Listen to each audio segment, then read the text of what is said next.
मेरा प्यारा विद्यार्थीहरू नमस्कार। आजको कक्षामा तपाईहरुलाई स्वागत छ। तपाईहरु सन्चै हुनुहुन्छ नि? पक्कै पनि सन्चै हुनुहुन्छ है। अब तपाईहरु पढ्न, लेख्न र सिक्नका लागि आफ्नो कापी, कलम र पुस्तक लिएर तयार भइसक्नु भएको छ। विद्यार्थीहरू, आज हामी कक्षा 5 को नेपाली विषयमा पाठ 6 मा रहेको जस कथाका बारेमा हामी सिक्ने छौं। तपाईहरु पनि आफ्नो पुस्तकको पाना 58 पल्टाउनुहोस् है। भेटाउनु भयो? ल, अब मतिर हेर्नुहोस् है। विद्यार्थीहरू, आज हामी जस कथाका अनुच्छेदहरू ससर पठन गर्नेछौं। विद्यार्थीहरू, हामी कथामा प्रयोग भएका शब्दलाई शुद्ध उच्चारण गर्ने, वाक्यमा प्रयोग गर्ने, प्रश्नोत्तर गर्ने अनि कथामा प्रयोग भएका उखानका अर्थ अनि उखानको प्रयोग गर्ने जस्ता क्रियाकलापहरू हामी गर्नेछौं। विद्यार्थीहरू, आजको कक्षा रमाइलो हुनेछ। आज हामी केही चित्र पनि हेर्नेछौं। हस् विद्यार्थीहरू? ल, अब विद्यार्थीहरू यहाँ हेर्नुहोस् त, यो चित्र के को रहेछ त?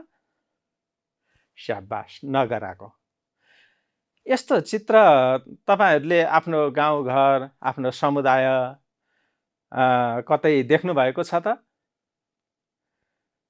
ठिक भन्नुभयो। बिहेमा पञ्चे बाजा बजाउँदाखेरि त्यति बेला यो नगरा अथवा यसलाई दमाहा पनि भनिन्छ। त्यति बेला दमाहा पनि बजाइन्छ, होइन त? हो, कति बेला बजाइन्छ भन्नुहोस् त? स्याबास, बिहे हुँदाखेरि, गाउँघरमा पहिला पहिला त केही सूचना सुनाउँदाखेरि पनि यो नगरा बजाउने चलन थियो। ठिक भन्नुभयो विद्यार्थीहरूले। जस कथामा विषयले यसै नगरालाई बजाउने गरेका थिए, होइन त?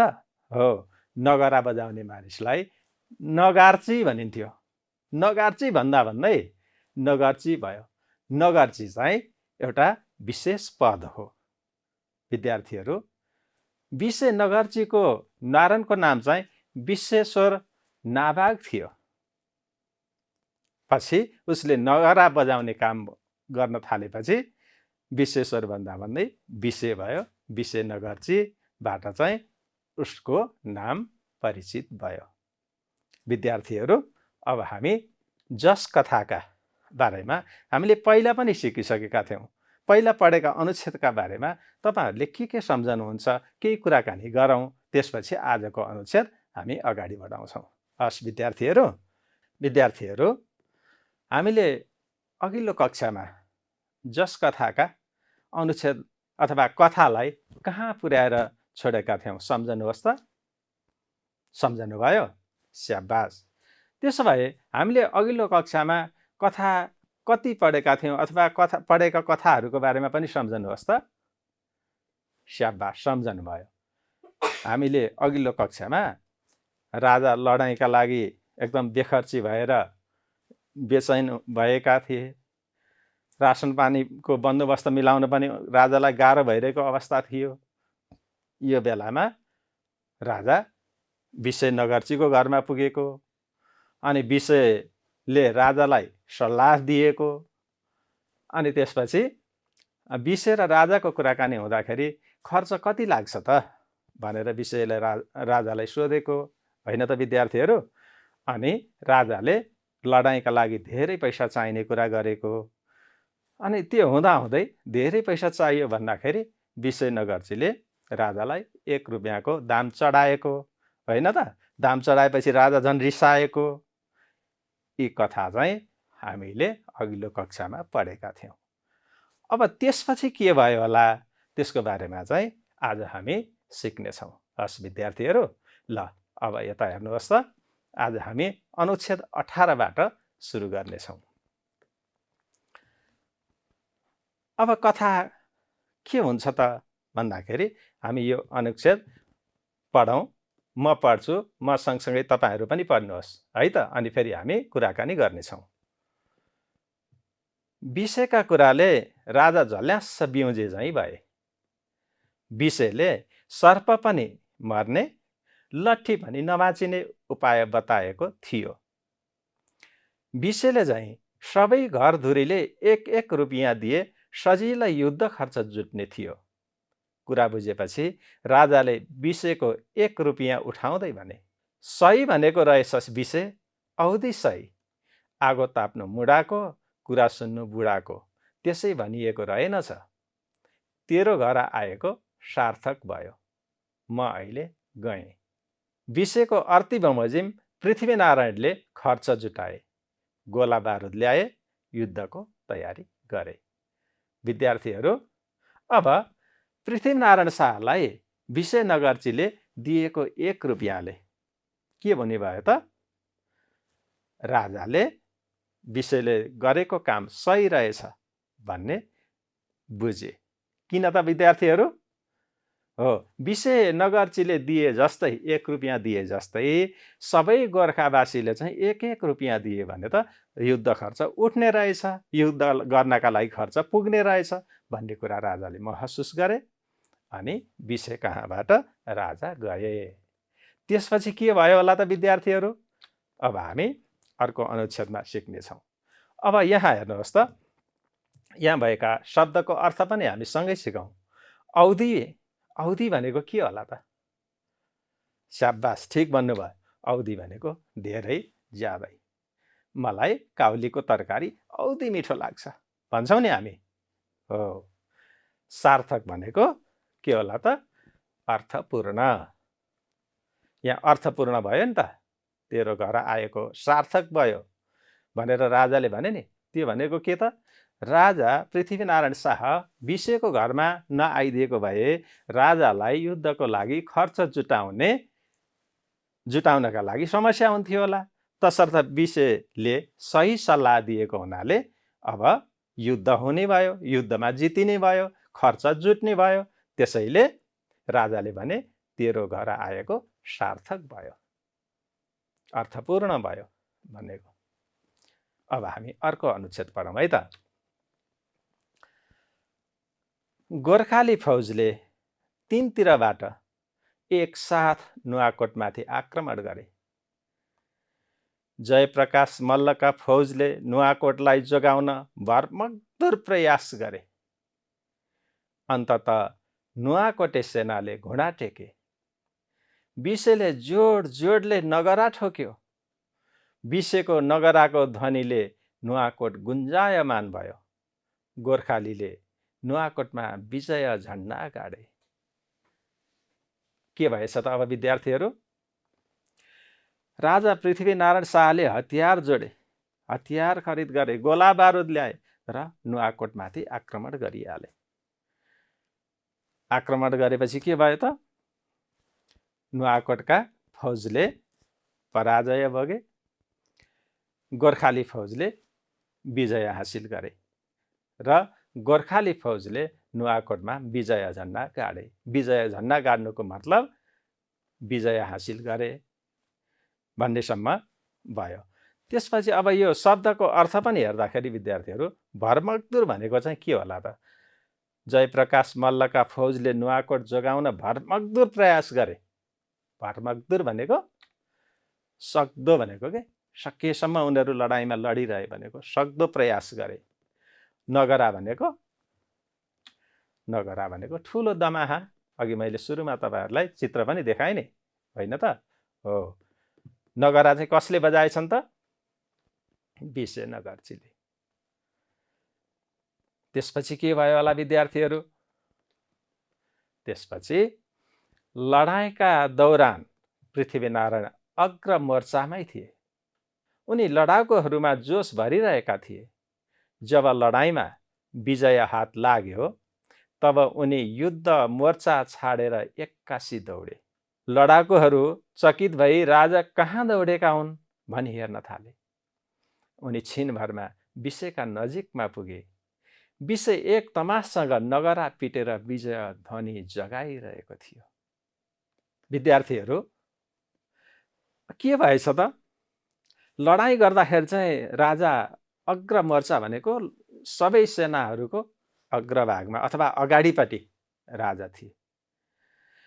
उनले सबैलाई राजाले सेनाहरूलाई हौसाइरहेका थिए लडाईँ जित्ने सन्दर्भमा। जब लडाईँ जितेपछि पृथ्वीनारायण शाह दौडेर विषयको नजिकै गए। विषय चाहिँ नगरा पिटिरहेको थियो, विजयको ध्वनि जगाइरहेको थियो, हामीले जित्यौँ भनेर उसले नगरा बजाइरहेको थियो। त्यसपछि के भएछ हेर्नुहोस् त विद्यार्थीहरू, विषय एक सुरमा थियो। जब विषयको ध्यान आफ्ना अघिल्तिर खिचियो तब उसले राजा उभिरहेको देख्यो। नगरा पिटिरहेका विषयका हात टक्क रोकिए। उसले राजालाई शिर निहुर्याई अभिवादन गर्यो। पृथ्वीनारायणले विषयका पिठ्यौमा धाप मार्दै भने, धन्य हो विषय, धन्य हो, यो नुवाकोट विजयको पहिलो जस तँलाई छ। नुवाकोट विजयको पहिलो जस राजाले आफूलाई दिए। यो सुनेर विषय चकित त भयो नै, उसका आँखा हर्षका आँसुले टमाटम भरिए। विद्यार्थीहरू, यसरी जस कथामा कसले जस पाएको रहेछ भनेर हामीले कथाको सुरुमै कुराकानी गरेका थियौँ नि। कसले पाएको रहेछ त? स्याबास, जस चाहिँ विषयनगरजीले पाएको रहेछ। जस भनेको प्रशंसा। यसरी विषयनगरजी नभइदिएको भए गोर्खा राज्य विशाल हुन सक्थ्यो कि सक्दैन थियो? होइन त विद्यार्थीहरू? गोर्खा राज्य विशाल बनाउनका लागि अथवा विशाल नेपाल बनाउनका लागि विषयनगरजीको महत्त्वपूर्ण भूमिका जस कथामा हामीले पाएका छौँ। होइन त विद्यार्थीहरू? हो। अब यो जस कथा तपाईहरूले पढिसक्नुभयो। अब तपाईहरूले जस कथामा घटेका घटनाहरू कस्ता कस्ता थिए भन्ने सन्दर्भमा तपाईहरूले साथीलाई सुनाउन सक्नुहुनेछ। हस् विद्यार्थीहरू, स्याबास। अब हामी अर्को अभ्यास गर्नेछौँ। अब हामी अभ्यासतिर जाउँ है त। ल विद्यार्थीहरू, अब यता हेर्नुहोस् त। दिएका शब्द शुद्ध उच्चारण गरी वाक्यमा प्रयोग गर्नुहोस्। अब हामी वाक्य बनाउन सिक्नेछौँ। शब्द चाहिँ के छन् त? फिरङ्गी, आक्रमण, गोला बारुद, औधी, सार्थक, भर्मकदुर। अब हामी यहाँ दिएका शब्दहरूलाई वाक्यमा प्रयोग गरौँ, शब्दका उच्चारण पनि गरौँ, अनि यी शब्दलाई वाक्यमा पनि प्रयोग गरौँ है त। ल हेर्नुहोस् त, म एउटा शब्द लेखेर देखाउँछु, त्यो शब्दलाई कसरी उच्चारण गर्ने होला सिकौँ है त। ल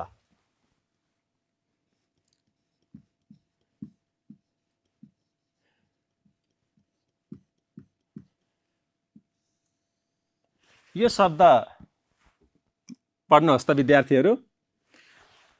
फिरङ्गी। फेरि भन्नुहोस् त, फिरङ्गी। यसलाई कसरी उच्चारण गर्ने हेर्नुहोस् है त। यहाँ शब्दलाई म छुट्याउँछु है त।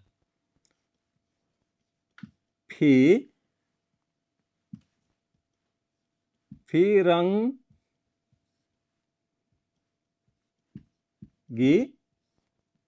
फिरङ्गी, फिरङ्गी, फिरङ्गी। अब फिरङ्गीलाई वाक्यमा कसरी प्रयोग गर्ने विद्यार्थीहरू? स्याबास, ठिक भन्नुभयो। फिरङ्गी भनेको अङ्ग्रेजहरू। अङ्ग्रेजलाई फिरङ्गी पनि भनिन्थ्यो। अब त अर्थ थाहा भयो। अर्थ थाहा भएपछि त वाक्यमा प्रयोग गर्न सकिन्छ, होइन त? हो। अब कसरी प्रयोग गर्ने त फिरङ्गीलाई? फिरङ्गीहरू हिन्दुस्तानमा लडाईँ लड्दै थिए। फिरङ्गीहरू हिन्दुस्तानबाट अघि बढ्दै थिए, होइन त? स्याबास, ठिक भन्नुभयो। ल अब यता हेर्नुहोस् त। फिरङ्गी, फिरङ्गी, फिरङ्गी। अब वाक्यमा प्रयोग चाहिँ के भयो त?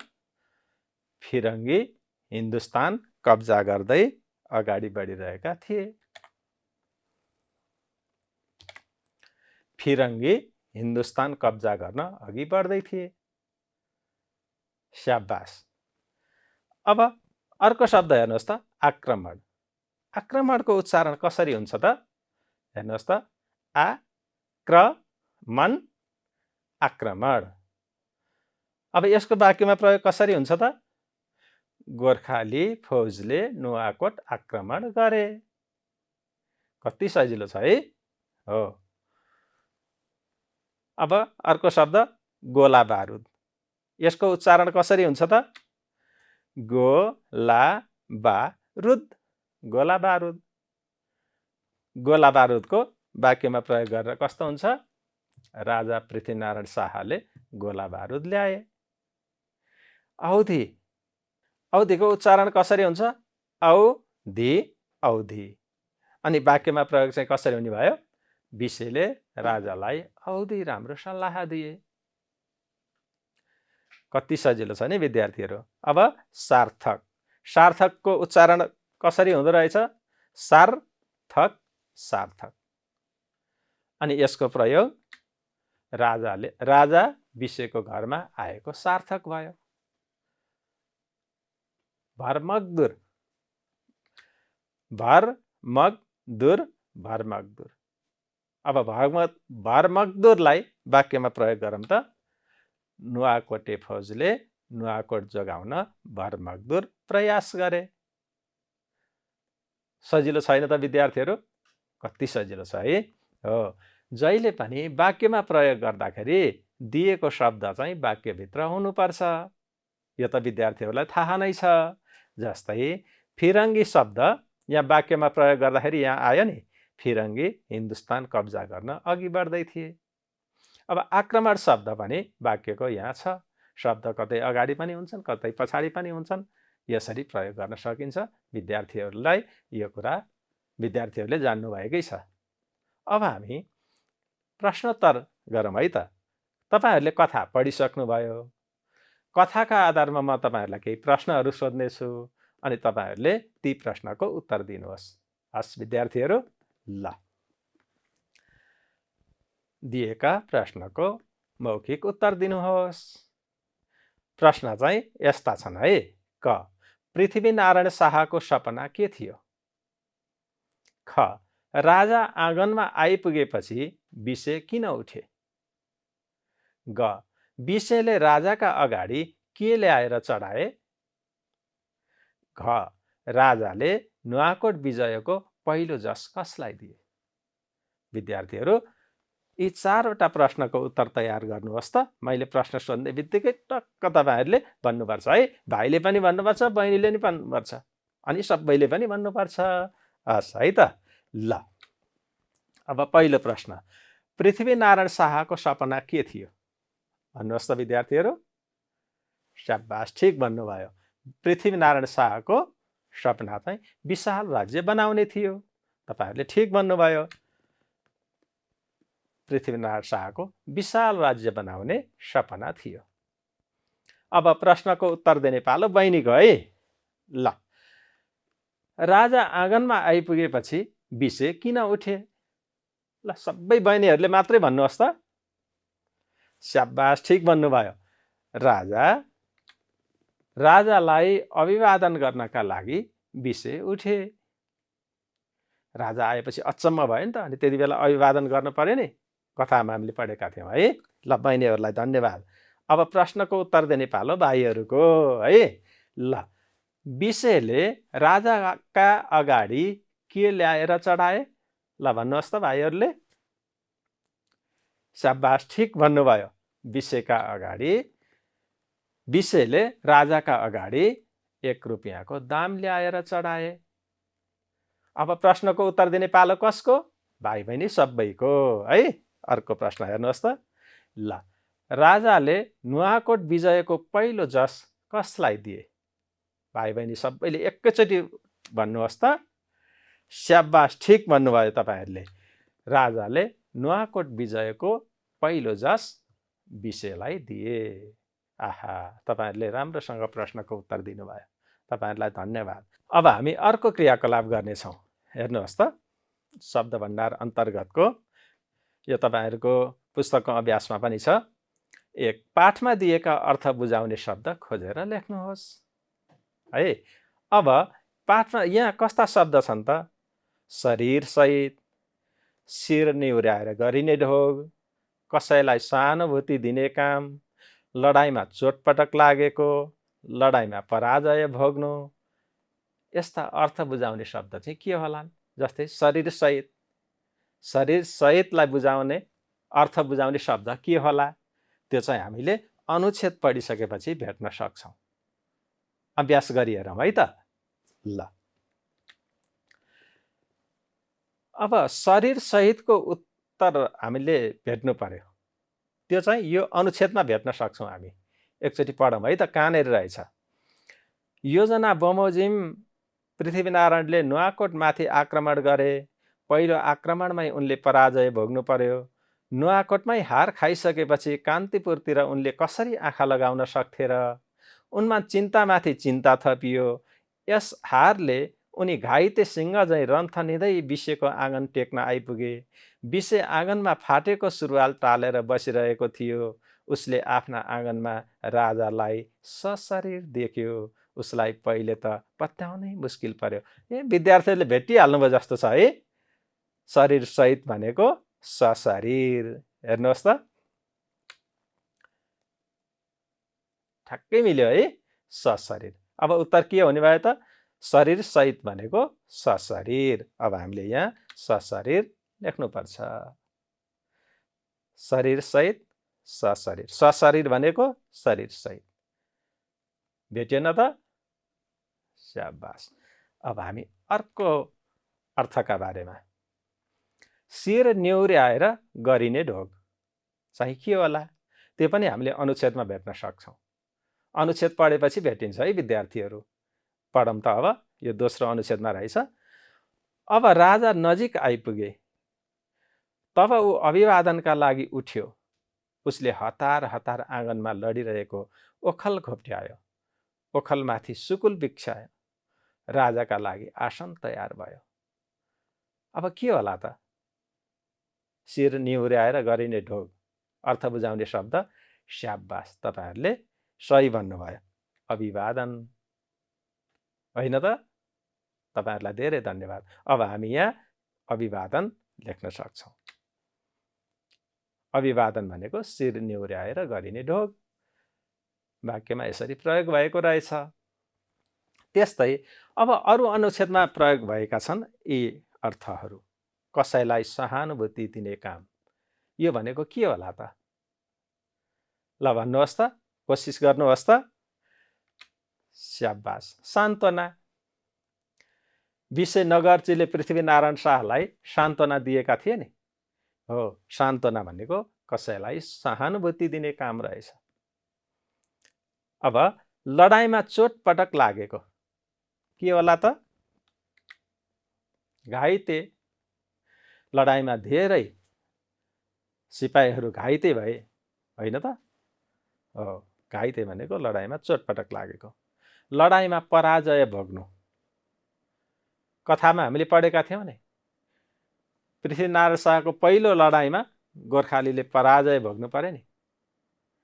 हो, अब त्यसलाई के भनिन्छ त? पराजय भोग्नेलाई चाहिँ हार। हार भनिन्छ। हार भनेको लडाइँमा पराजय भोग्नु। तपाईहरूले यी शब्दहरू कथाका अनुच्छेदमा भेट्नुहुनेछ। हस् विद्यार्थीहरू, अब हामी दिएका शब्दलाई वाक्यमा प्रयोग गरौँ। शब्द के रहेछन् त? दाम, बेचैन, पिर्का, पराजय, रुपियाँ। अब दामलाई वाक्य बनाऊ त। हामीले जस कथामा त दाम शब्दलाई धेरै ठाउँ प्रयोग गरेका छौँ है। प्रयोग भएको थियो नि। ल भन्नुहोस् त भाइ बहिनीहरू। दाम। विषयले राजालाई 1 रुपियाँको दाम चढाए। यो दाम भन्ने शब्द यहाँ प्रयोगमा आयो नि त। हो, यसरी गर्नुपर्छ। बेचैन। बेचैनलाई वाक्यमा प्रयोग गर्नुहोस् त विद्यार्थीहरू। ल भाइ बहिनी सबैले भन्नुहोस् त एकैचोटि। स्याबास। राजा पृथ्वीनारायण शाह नुवाकोट पराजयपछि बेचैन भए। नुवाकोटमा पहिलो पटक हमला गरेका पृथ्वीनारायण शाहले पराजय भोग्नु पर्यो नि। त्यसपछि उनी अशान्ति भए। कसरी जित्ने होला भनेर बेचैन भए। हामीले कथामा पढेका थियौँ। राजा पृथ्वीनारायण शाह नुवाकोट पराजयपछि बेचैन भए। पिर्का पिर्का विशेनगरजी पिर्कामा बसे, होइन त? हो, विशे राजाको छेउमा पिर्कामा बसे। पराजयलाई वाक्य बनाउनुहोस् त। नुवाकोटको पहिलो आक्रमणमा पृथ्वीनारायण शाहले पराजय भोग्नु पर्यो।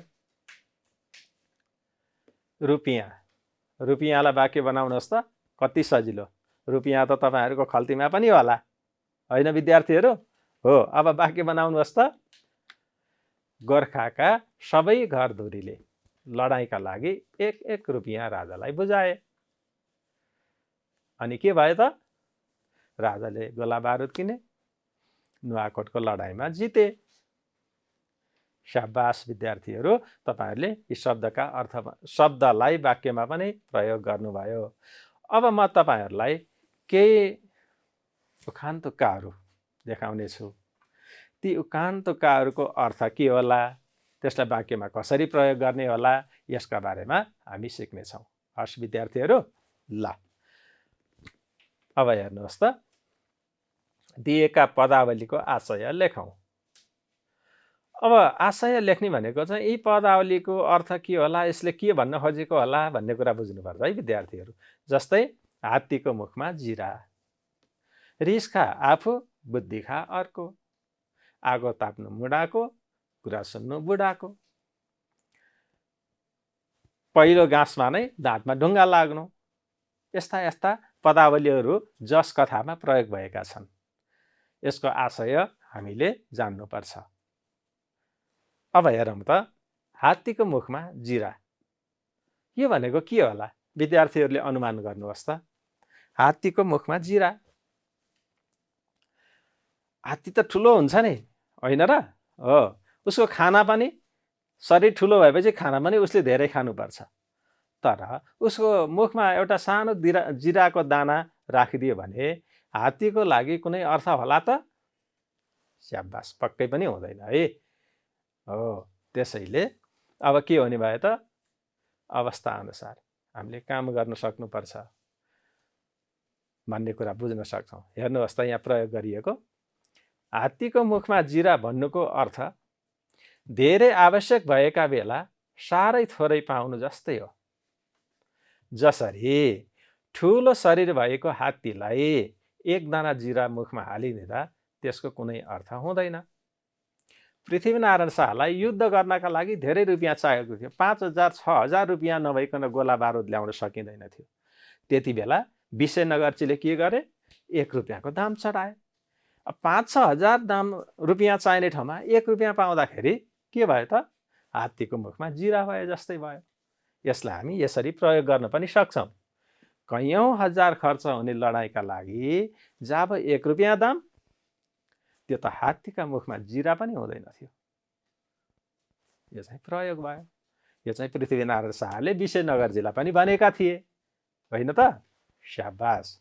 अब हामी अर्को प्रश्न के छ त? रिस खा आफू बुद्धि खा अर्को, के भनेको होला त? विद्यार्थीहरू, तपाईँहरू पनि अनुमान गर्नुहोस् त। कहिलेकाहीँ तपाईँहरूलाई पनि यसो कहिलेकाहीँ सुसुक रिस उठ्छ कि? घर परिवारमा नि कसैलाई रिस उठ्छ कि? के हुन्छ होला त? रिस खा आफू बुद्धि खा अर्को। रिसमा गरिएको काम कुनै पनि राम्रोसँग सफल हुन सक्दैन। बुद्धिले गरेको काम राम्रोसँग सफल हुन सक्छ। त्यसैले रिस खा आफू बुद्धि खा अर्को हुन्छ। यहाँ हेर्नुहोस् त कसरी प्रयोग गरिएको छ। रिस खा आफू बुद्धि खा अर्को भन्नुको अर्थ रिसले आफैलाई खान्छ। आफैलाई खानु भनेको आफ्नो काम बिग्रनु हो। रिसमा गरिएका कामले सफलता प्राप्त गर्दैन, तसर्थ बुद्धि प्रयोग गर्दा बिग्रन लागेको काम पनि सुधार हुँदै जान्छ। अब यसलाई वाक्यमा प्रयोग कसरी गर्ने त विद्यार्थीहरू? बुढापाकाहरू रिस खा आफू बुद्धि खा अर्को भन्थे, होइन त विद्यार्थीहरू? हो। यो कुरा जस कथामा चाहिँ कसले भनेको त? भन्नुहोस् त। स्याबास। पृथ्वीनारायण शाहलाई विशेनगरजीले 1 रुपियाँको दाम दिएपछि उनी बेस गरी रिसाइसकेपछि विशेनगरजीले पृथ्वीनारायण शाहलाई सान्त्वना दिँदै भनेको, महाराज बुढापाकाहरू रिस खा आफू बुद्धि खा अर्को भन्थे, तपाईँ किन रिसाउनु भएको भनेर उसले सान्त्वना दिने क्रममा चाहिँ यो पदावली भनेको। अर्को, आगो ताप्नु मुढाको, कुरा सुन्नु, स्याबास, कुरा सुन्नु बुढाको। के भनेको होला? आगो ताप्नु मुढाको। झिसमिसे दाउराको आगो ताप्दा के हुन्छ? एकछिन हुर्र बल्छ, खरानी भइहाल्छ। मुढाको के हुन्छ? मुढामा आगो बाल्यो भनेदेखि रातभरि बलिरहन्छ, रातभरि उसले ताप दिन सक्छ। भनेपछि अब मुढाको ताप्ने कि झिसमिसे दाउराको ताप्ने त? मुढाको ताप्ने भने जस्तै कुरा सुन्नु बुढाको। बुढा मानिसहरू चाहिँ के हुन्छन् त? उनीहरू उमेरले पाएका हुन्छन्, उनीहरूका अनुभवहरू धेरै हुन्छन्, उनीहरूका अनुभवबाट हामीले धेरै ज्ञान प्राप्त गर्न सक्छौँ भनेको नि। अब हेरौँ त यहाँ के भनेको रहेछ, मुढो बालेर आगो ताप्ने हो भने राप पनि धेरै दिन्छ र धेरै बेरसम्म बलिरहन्छ भने जस्तै बुढा मानिससँग धेरै अनुभव हुन्छन्, उनीहरूका अनुभव सुन्ने हो भने धेरै राम्रा ज्ञान गुणका कुरा सिक्न पाइन्छ। त्यसैले के त, आगो ताप्नु मुढाको, कुरा सुन्नु बुढाको। प्रयोग चाहिँ कसरी गर्न सकिन्छ त? हेर नानीहरू, धेरै बोलेर मात्र हुँदैन, आफूभन्दा ठुलाले भनेको कुरा सुन्नुपर्छ। आगो ताप्नु मुढाको, कुरा सुन्नु बुढाको भनेको थाहा छैन? यसरी पनि पदावलीलाई प्रयोग गर्न सकिन्छ। यस्ता पदावलीहरू जस कथामा अरू पनि प्रयोग भएका छन्, जस्तै घाइते सिंह झैँ रन्थनिनु, पहिलो गाँसमै दाँतमा ढुङ्गा लाग्नु। घाइते सिंह झैँ रन्थनिनु भने चाहिँ के त? सिंह घाइते भयो भने के हुन्छ त विद्यार्थीहरू? अशान्ति हुन्छ। के गरौँ, कसलाई खाउँ, कहाँ जाउँ, कहाँ दौड्यौँ भनेर उसलाई अशान्ति हुन्छ नि, बेचैन हुन्छ। हो, अब यसलाई पनि वाक्यमा प्रयोग गर्न सक्छौँ। पृथ्वीनारायण शाह नुवाकोट पहिलो पटक नुवाकोट हमला गर्दा पराजय भएपछि घाइते सिंह झैँ रन्थनिएका थिए, उनी बेचैन भएका थिए। शाबास विद्यार्थीहरू, तपाईँले पनि मिलाउनु भयो। यसै गरी पहिलो गाँसमै दाँतमा ढुङ्गो लाग्नु, यो भनेको के होला, यसलाई कसरी प्रयोग गर्ने होला, यो चाहिँ विद्यार्थीहरूले नै गर्नुपर्छ। हस्, यस्ता पदावलीहरू जस कथामा अरू के रहेछन् त्यसलाई चाहिँ तपाईँहरूले सूची बनाउनुहोस्। हस् विद्यार्थीहरू, स्याबास। अनि त्यसलाई प्रयोग गर्न पनि कोसिस गर्नुहोस्। तपाईँहरूलाई धेरै धेरै धन्यवाद। कति रमाइलो छ है विद्यार्थीहरू यो कक्षा त। ल विद्यार्थीहरू, आज हामीले जस कथामा भएका अनुच्छेदहरूलाई सस्वर पठन गऱ्यौँ, कथामा भएका शब्दहरूलाई शुद्धसँग उच्चारण गर्ने, कथामा पहिचान गरिएका ती शब्दहरूलाई वाक्यमा प्रयोग गर्ने, प्रश्नोत्तर गर्ने, यी पदावलीहरूलाई अथवा उखानलाई प्रयोग गर्ने जस्ता हामीले धेरै क्रियाकलापहरू सिकेका छौँ। आज तपाईहरूले सिक्नुभएका अभ्यासहरू नेपाली पुस्तकमा पनि छन्। विद्यार्थीहरू, तपाईहरूले सिक्नुभएका यस पाठका अभ्यासहरू गरेर आफ्ना आमा बुबा, दाइ दिदी, नजिकमा हुनुभएका गुरु गुरुआमालाई पनि देखाउनुहोस्। हस्, आजको कक्षामा तपाईहरूलाई धेरै धेरै धन्यवाद। हाम्रो कक्षा यहीँ सकिन्छ। नमस्कार।